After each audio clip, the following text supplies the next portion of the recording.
Please help me give a warm welcome to Evdokia Pitsillidou, Partner and Risk and Compliance Director at SALVUS Funds, who will introduce the panel.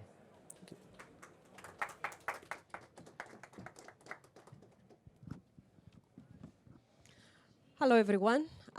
Thank you all for coming today, and thank you, Finance Magnates, for the invitation for all of us to be here today. I would like to introduce Matt from OakNorth and P.Faisal from Complytek. We will introduce ourselves, so what each of us doing, and then we are going through an interesting discussion regarding ESG, things that we know, things that are coming up. I hope you enjoy the session. So, Matt, please share with us about you and the company that you work for. Hi everyone, thanks. So I'm Matt, I'm Director of Sustainability and ESG Strategy at OakNorth. OakNorth are a neobank. We were one of the first banks to get a UK banking license in over 150 years back in 2015 when we launched. We are a commercial lender in the UK, which means we finance growth scale-ups, so those businesses that are, generally speaking, underserved by mainstream lenders because they're either not that old and they don't have a really long credit history, or the ticket size just isn't big enough for bigger lenders to bother putting in the time and effort of doing a fundamental analysis of those businesses to lend to them. So we call that group of businesses the missing middle, and we serve that particular group within the UK market.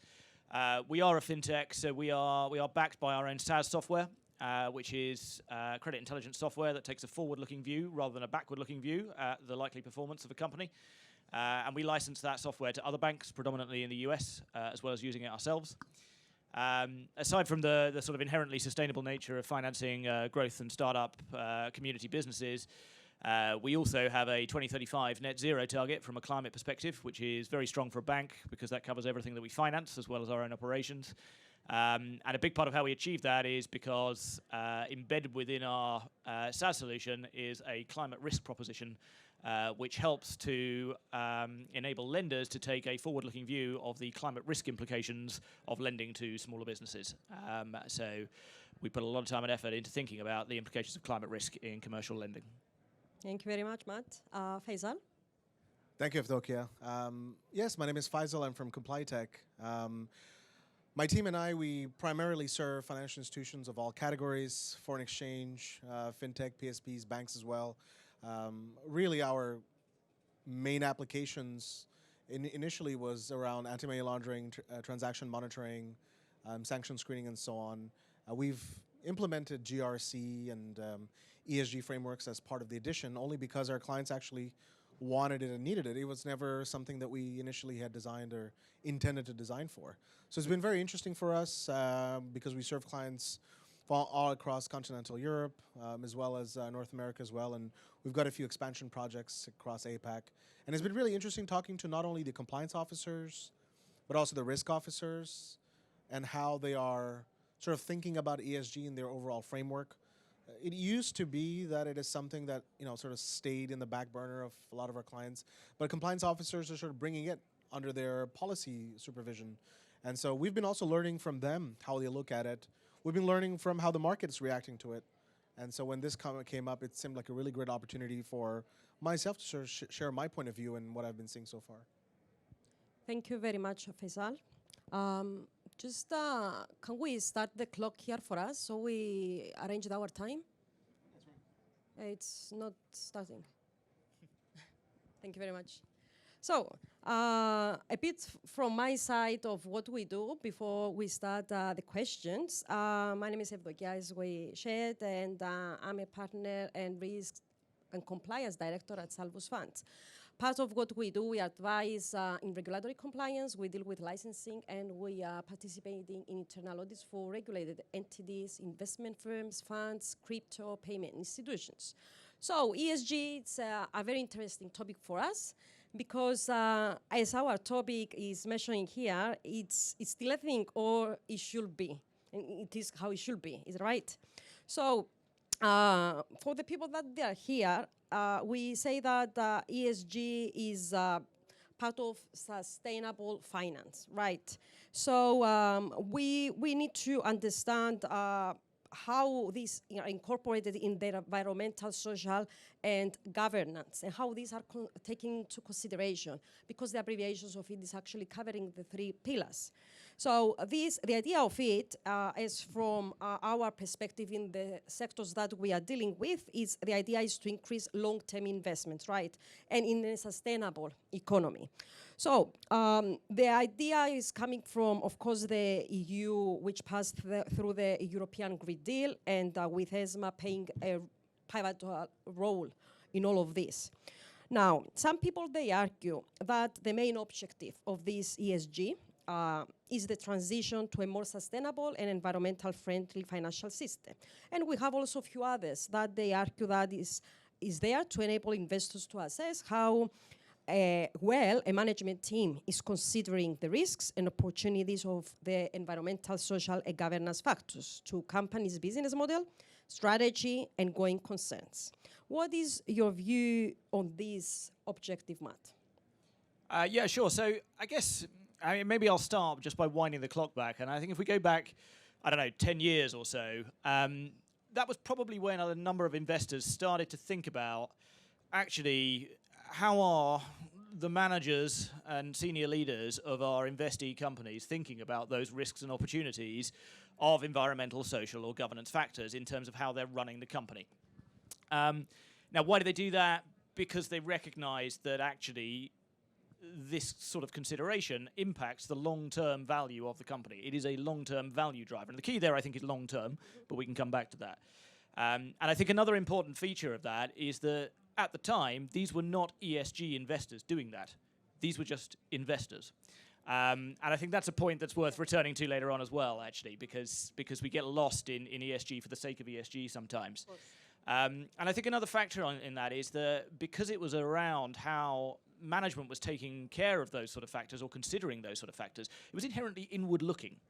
And what I mean by that is actually a company might think about how it affects or is affected by environmental factors or social factors, and may conclude actually that there isn't a great deal of area for impact and there isn't a great deal where it can be impacted. And that's okay as long as they can demonstrate that they've got a robust mechanism for looking at it. And what that means is, and this is a common trap, is that people assume that ESG is driving positive social outcomes. Well, it might not, because it's actually about how the company is thinking about and dealing with and managing these things. If you're really interested in driving impact in the outside world, well, that's impact investing, which is not quite the same thing as ESG. And the other factor is then you get sustainability wrapped in, and there's a factor here in that when the investment community started looking at ESG, they were looking for comparable metrics. They were looking at KPIs and things that they could benchmark against other places, against other companies, and to put a sort of structure behind all of this stuff, because it becomes very nebulous very quickly. Sometimes that's quite constraining, and sometimes actually people find that sustainability is a slightly more accessible term because it's looser. The problem with sustainability is that it's very hard to track or measure or prove outcome. It's a little bit too fluid. But again, that's a slightly kind of broader aspect on it, and the reason I dwell on this is because actually even the ESG and sustainability community argue about what ESG is and what sustainability is.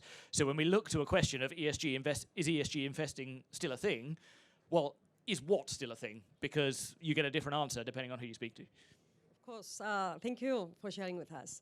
Faisal, do you have a view for that? Sure. I mean, I like the fact that Matt went back in time. Let me go even much back in time. In 2004, when the paper by the UN, Who Cares Wins, came out, it was the first time actually the sort of the notion of ESG even came out.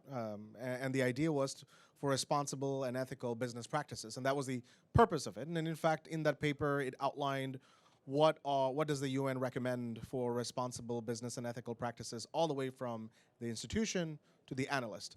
That paper was part of the sort of Who Cares Wins initiatives, made multiple rounds, and essentially has been the foundation of the ESG efforts worldwide. So the question is, you know, how do you answer what the objective is? It depends on who you're asking and also when you're asking.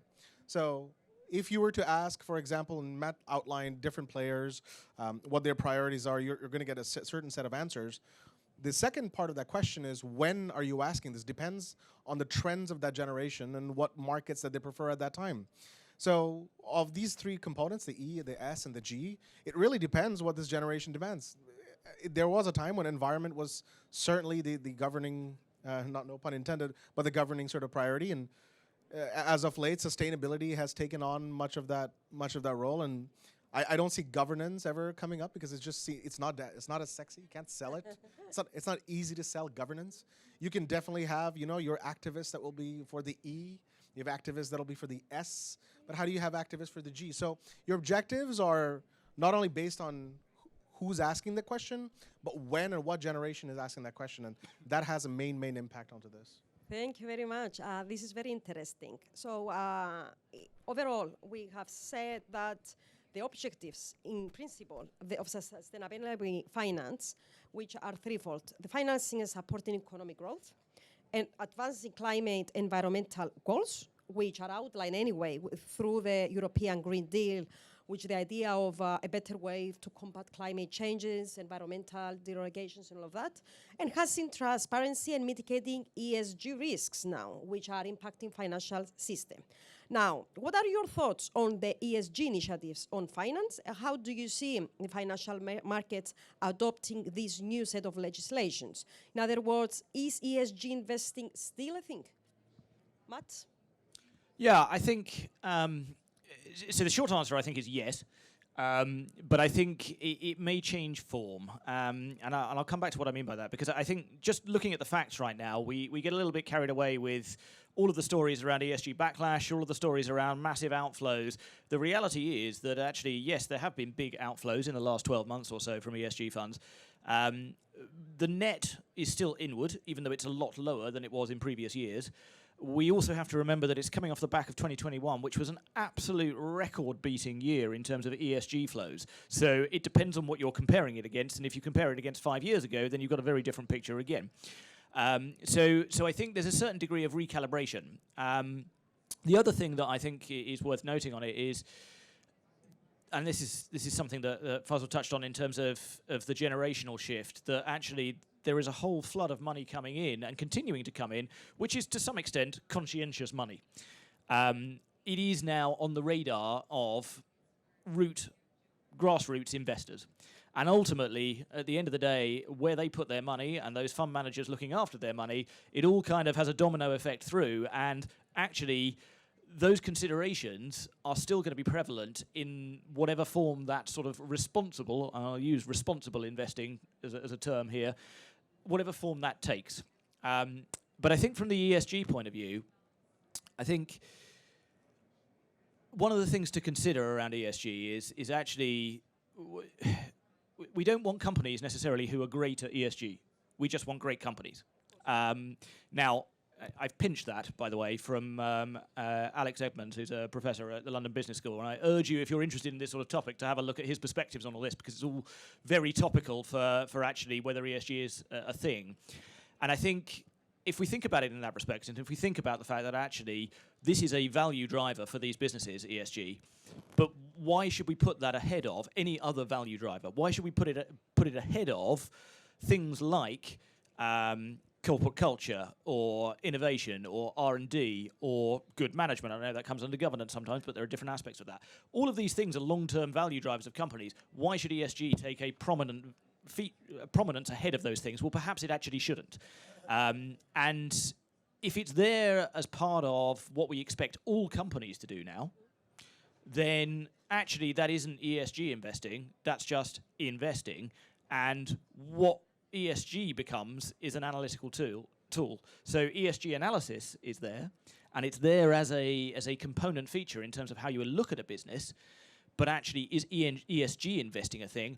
I don't know, because actually, why would you invest in ESG specifically? Surely you're looking at investing in a great company, and that's part of what a great company does, but it isn't necessarily everything a great company is about. Yeah, but we have now, under the set of regulations that are out there, kind of a responsibility towards creating products that are sustainable, that are following the principles of the ESG, right? So all the fintech entities, the financial markets overall, they have to come up with products and kind of convert, if we say, clients preferring the ESG products, right? Yeah, and I think, so some of this is regulatory driven. And a lot of this, actually, in terms of disclosure, regulatory driven. And I think you've got to ask who it is who's driving that and what are their objectives. From a regulator's point of view, what they're looking for here is comfort that there's no greenwashing, there's comfort that actually companies are doing what they say they do and that the level of ambition is right. And actually, because this is very new, the way the regulators have quite often gone about it is to say, well, actually, we're going to make you disclose as much as possible and have as many categories as possible, because if we force you to look at this and disclose this in every single different way, then at least we know you've had to look at it, because it hasn't been easy for you to do it.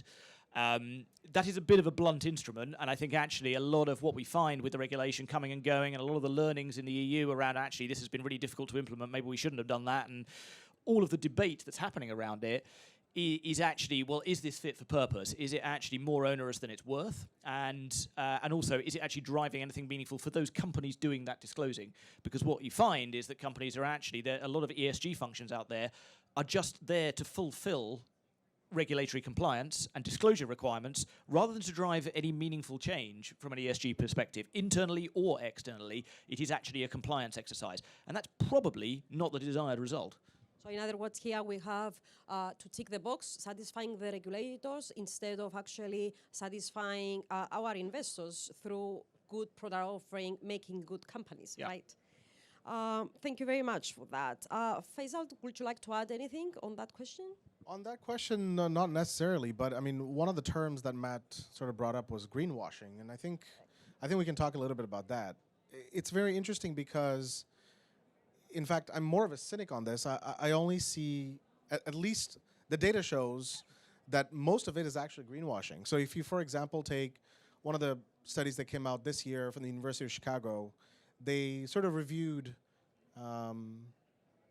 earnings calls of different companies, and they reviewed something on the order of 21,000 different earning calls. And they noticed that if a company had significantly underperformed based on the analyst estimates, one of the things that was added in those earning calls by whoever was heading it out was talking about all the ESG efforts that they made. And anytime there was an underperformance, every time they talked about the ESG impact. But if they overperformed or they surpassed the estimates of the analysts, they almost never talked about ESG at all, or any of the ESG impact, which is interesting because that would be a great way to say that, look, an ESG actually had a positive impact on our overperformance.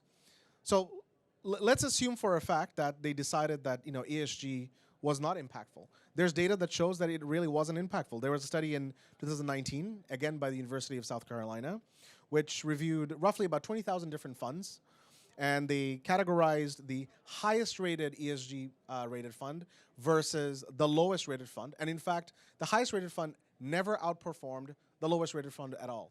So there's a reason why they don't talk about their ESG efforts impacting their positive earnings and surpass, is because it actually has no effect whatsoever. And so it's been interesting seeing a lot of these sort of products being built, a lot of these efforts, very commensurate to what we do also individually in society when, one time a month we change our logos to the rainbow to be able to show that we're inclusive. And so companies have adopted sort of the same way of thinking when they adopt a new, ESG officer or an ESG product.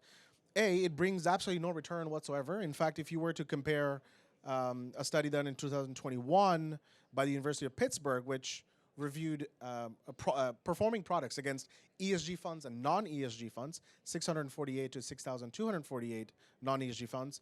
In fact, 640 ESG funds had worse compliance record than the non-ESG funds. And in fact, once new companies were added to the ESG funds, their compliance records went down. It's because they saw these measures as redundant enough not to actually enact actual change.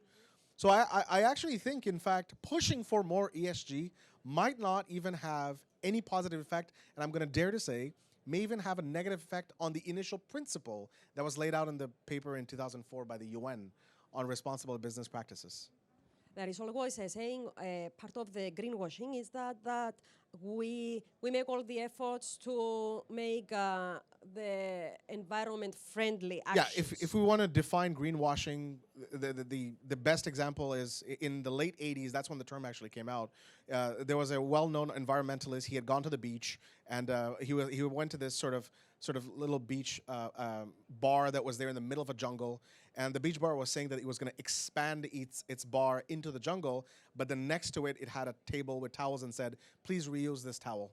So he found it really interesting and funny that this bar was going to expand into this indigenous jungle, but yet had a counter that said, please reuse the towels. So that was the first example and notation of greenwashing, which then went to other So one effort, good effort in the marketing perspective to market our product. Well, it's virtue signaling. So Yeah. what you're doing is you're actually showing an act and talking about an act with no actual return and no actual impact. Exactly. So, but also making other efforts which are worst in the end of the day in the total aspect of it towards the environment. Yeah, and you see also, so if you take, for example, the ESP or governance part of it, when we talk about, workplace diversity, inclusion, and so on, we see that happen quite a bit of companies. For example, for that 1 month during the year, they'll change their logos to the rainbow logo to seem more inclusive. But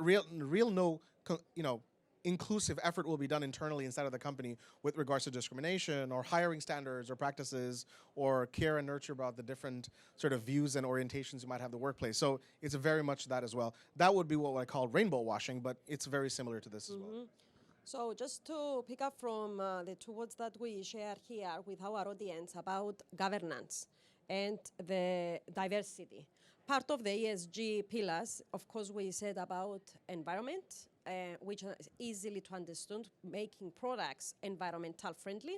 But then we have also the social aspect and the governance. Part of the governance and the social aspect is actually to include women and men equality and also fighting the pay gap, right? Now, we are in London and we know how FCA is tackling all of those, inequalities and all of that. Do you think that will be a mandatory for the regulated entities to incorporate in their boards? Let's say we have a minimum of 4 people at the board. 2 has to be women anymore? And if your answer is yes here, do you think that we have enough competent people to make this rule happening, or we are going to end up with ticking the box? We have to find men and women and eliminating actually the knowledge and the competence of the people, which will be a worse result for our companies. What do you think, Matt? Yeah, I think it is a tricky one, and that's not because the objective isn't right. It is just a case of the FCA needs to think carefully here about what it is that it's trying to drive, because there are different elements of this. Part of it is just simply representation, and driving representation is important, but I think if you try and push that alongside cognitive diversity and compare cognitive diversity to demographic diversity, the two don't always match up, and it actually depends on what you're trying to drive the outcome for. And I think that's actually part of what the FCA is consulting on at the moment is, are we thinking about this in the right way in terms of what we're trying to drive? Because there's a lot of argument around actually, arguably, companies perform better with greater diversity because of diversity of thought, but that's quite hard to prove. Be careful where you're making your argument there, because actually maybe it is just about representation versus the commercial outcome. There's also the outwardly looking thing here, that we need to think bigger here. This is about driving positive outcomes more broadly in terms of the impact of the company, not just structurally how many, in a statistical fashion, of one versus another is on the board. We should be thinking about how a company thinks about this holistically in terms of its impact on the wider world, and actually thinking about diverse outcomes in terms of its customer base, in terms of its products, its services.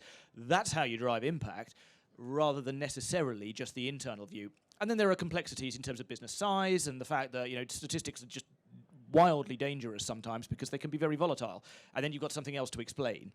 And I think actually, and especially, I come from a background of both tech and finance, which are, really well known for being diverse, of course. There's a challenge here that you can't necessarily change things overnight. So I think, one of the other things that the FCA is thinking about is how do we build this into a program that happens over time and that isn't a kind of instant kind of pushed upon, and therefore you expect to do something immediately. Well, actually, that's going to cause problems for companies in terms of doing this effectively and properly and well thought out. Thank you very much. Faisal, would you like to add something from your side here? I could add, but it's going to make people annoyed, and I'm fearing about that, so probably should shut up for now. But I can't help myself. So here's the thing. One of the things that's really troublesome about, and we're not just pay gap, but let's use pay gap as an example because you talked about it. What we're asking to do is we're asking the private sector to pay for a deficit that the public sector is not recognizing. What I mean by that is this. It's very well founded that one of the main reasons why women in general have far higher disparity in terms of pay is because society as a whole, because of the nature of the circumstances, a woman over a career or a lifetime will take several years off to be able not only for childbirth but also childcare because they're generally the primary givers as well. They'll take a huge amount of physical toll on themselves, an irreparable change also to their sort of mental psychology, as it would when you are not only going through childbirth but also taking care of children. And then we expect them to come back in full fit form as if nothing has happened, and somehow the performance and the compensation will be the same. Of course, the private sector will treat it as such. The issue is that in the public sector, in a society itself, we don't compensate women for actually giving birth. Right? One of the things we do is that we give them stipends and benefits for giving birth. But if society saw childbirth as a positive outcome to society, what we would do is we would not only compensate them, we would sort of praise them and give them sort of prizes for thank you for taking on the sacrifice of adding to our society, adding value. And if society actually had that type of incentive mechanism where childbirth was not seen more as a passing of circumstances, but more about a gift or an addition of value to society, private sector would take on that as well and imitate it. But what's happening right now is that you're having the public sector push in rules of trying to tighten the pay gap for which it doesn't recognize, and pushing that onto the private sector to essentially make up for that difference that essentially has been ignored. Yeah, wow, that's very interesting. And I believe because of the ESG, we have two big things to tackle. One is making the products environment friendly, sustainability, accountability, and all of that. And then we have also to tackle the pay gaps, diversity, and ensure that we are not having greenwashing, but in parallel, we are not sacrificing our workforce towards a worse company in the end, and the whole system to be manipulated in such a way, right? So going back to the first discussion we had about the ESG role, where we say that it is actually made to contribute better long-term performance, right? So the idea here is the impact of ESG is to create better conditions for living and actually creating better products for long-term investments. Now, how do you think the ESG factors can contribute to enhance transparency, traceability, and accountability within the ESG-related initiatives? Yeah, okay, so I'll take on some of that because I think, especially from a fintech space, we've got to be prepared to be innovators here in terms of driving change. We are doing something new that has not been done before, to a large extent. And actually, speaking with a fintech hat on, we're supposed to be good at data and technology and finding these sort of solutions. So this is a great opportunity, I think, to actually get under the skin of what is required and what is meaningful and how we measure that. And there is that age-old adage of, you can't drive change, or you at least can't measure the change you're having. You just can't see the change that you're having unless you can measure it. And that happens with climate factors, with social factors. What are the right KPIs? What are the right data points? And actually, funnily enough, that is an ESG thing, because ESG is about being able to measure and compare these things. So there is a driving force here behind actually finding those metrics. And if you can find the metrics, then you can actually do something to change them. And that kind of moves us away from this sort of high-level philosophical nice view of driving the right outcomes or the right positive. You've got to be specific. And it is difficult because there are so many angles to this. And in some respects, it's about being good at a thing and not worrying about the fact that actually you might not be good at other things as others.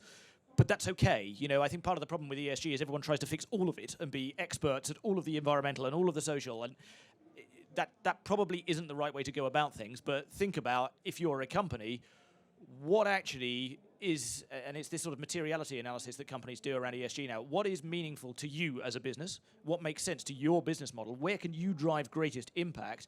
That's an area for you to focus on. And if it means that there are other elements of ESG that you kind of have less focus on, well, that's okay, because you're not almost trying to break your business model to shoehorn in ESG, because that, if anything, is only going to be value destructive. So I think there are big drivers around there in terms of that change. And also, I guess there's another mindset shift around ESG, and this links to some of what Faisal was saying earlier around we get a certain degree of confirmation bias with ESG. We assume, because we would like to believe, that it generates more positive returns from actually being ESG positive. Well, that isn't necessarily true. If you want to drive just good financial returns and the strongest possible financial returns, you know what you should invest in? Oil and gas, funnily enough. Now, I think that means that you tilt that perspective and think, well, actually, what is ESG about then? Then maybe it actually is about trying to drive those positive outcomes for society, for the environment, rather than it being purely a financial returns thing. I will caveat that by saying right now, and I think this is part of how to answer the question of is ESG investing still a thing? Maybe actually we're in a world where we should be asking, is ESG investing going to become a thing? Mm-hmm. Because actually that perspective of right now it's oil and gas, well, maybe in 10 years it won't be.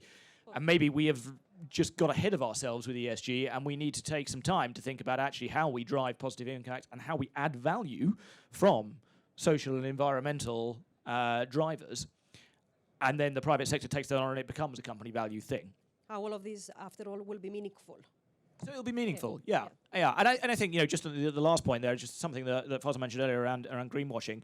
There are more than one type of greenwashing, and actually, we all focus on the kind of bad agent greenwashing where people are kind of trying to pull the wool over customers' eyes or investors' eyes and they're not really doing anything meaningful. Actually, there's some greenwashing out there which is entirely accidental, and it's because companies are, because of the big ESG and sustainability agenda, are feeling forced that they have to do something, and they have all these noble intentions and they're putting out sort of targets that they're going to hit without really understanding the implications of getting there.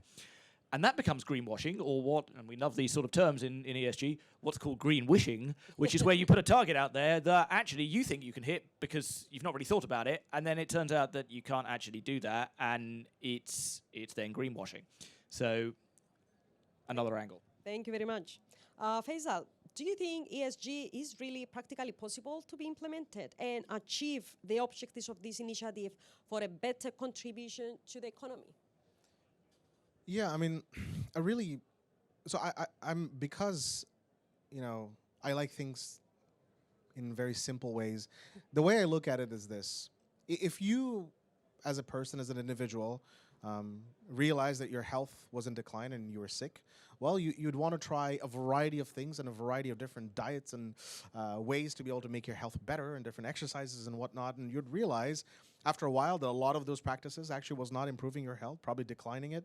And then you'd go back to core principles of what it is to have a healthy body and live a healthy life. In the same vein, using the same comparison, the earth is sick. And so we've all realized that. So now we've decided, well, let's start a label, which is ESG. And here are some ways to be able to do this because we follow this diet plan, and ESG is our current diet plan. And if we do these things, then we are maintaining the requirements of that diet plan. Hopefully the earth will get better, or at least will not get sicker. The issue is that it's coming to the same form of labeling. When you label things, people get very honed on that labeling.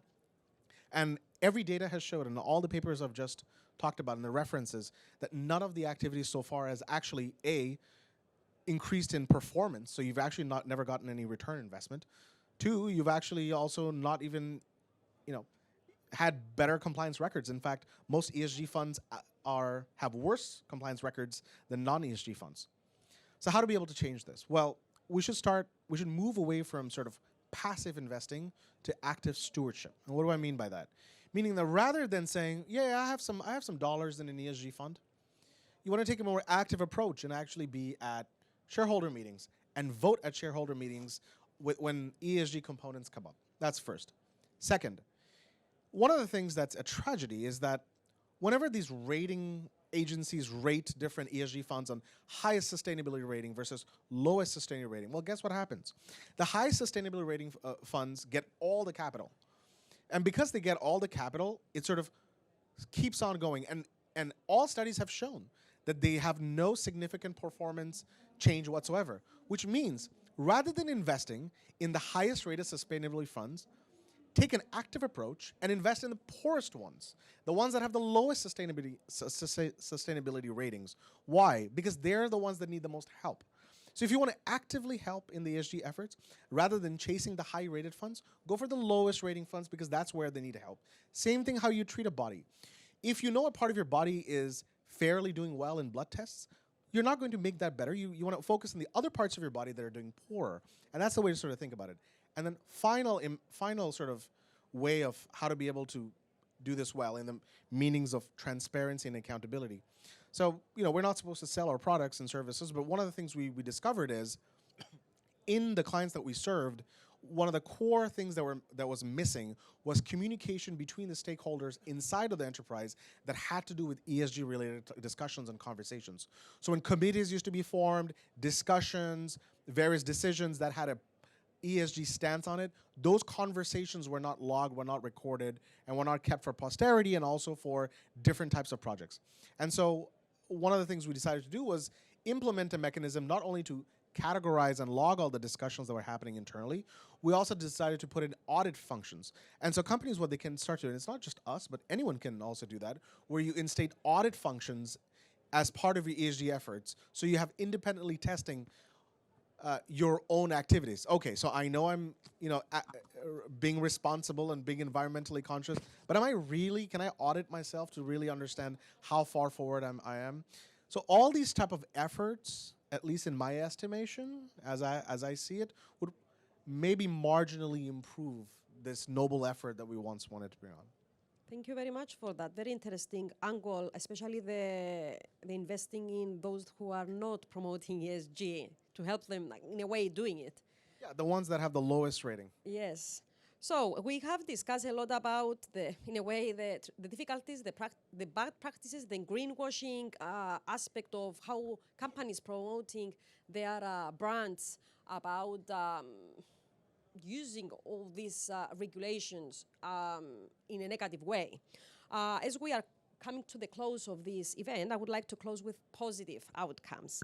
So I would like to ask both of you, in your view now, how do you think ESG promotes the good practices for companies, and you believe that more of these can be replicated by these companies for enhancing and promoting ESG further? Yeah, okay, so I think what this has done and what the kind of public eye on ESG has done is it's in the first instance just made companies think about this sort of stuff.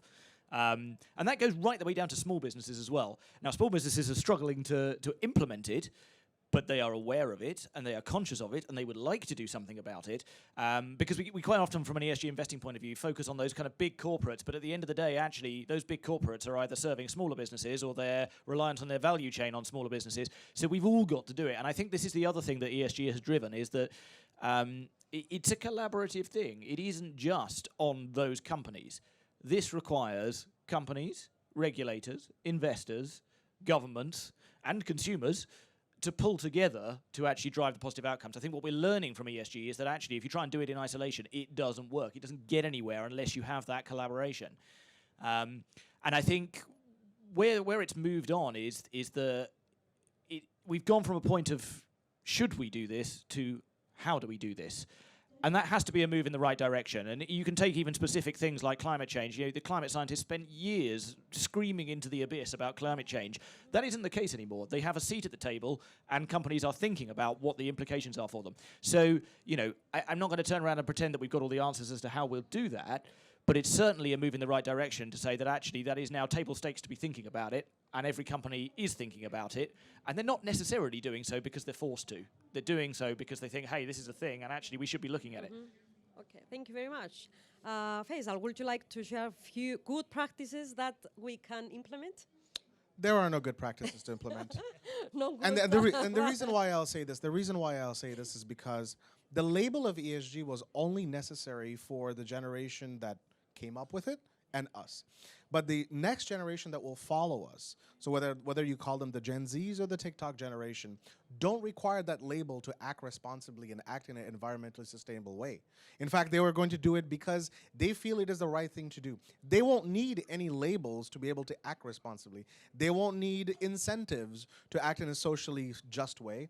And they won't need any incentives also to act responsibly and have a proper governance. What we need is not in the private sector for those improvements, because I think, hopefully, of all the things you can say about the current generation, that thing they get very right. What I would expect or hope is that the public sector, the government sector, to adapt to the changes that are inherently coming from the next generation that are going to take for-profit enterprises and assist them and reward them for the innate, non-label required activities and positive behaviors that they'll have, so that they are compensated for the active effort that they're bringing in. That's the way I look at it. Thank you very much. Before closing, I would like to ask our audience whether they have any questions in the topics that we discuss, if they have any views that they wish to share with us.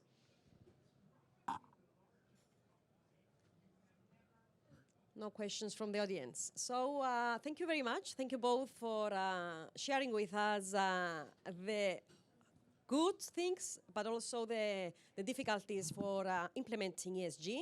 Hopefully, within the coming years, we will see and discuss more good practices that we observed throughout the different in fintech and financial markets, and happy to share more thoughts with our audience.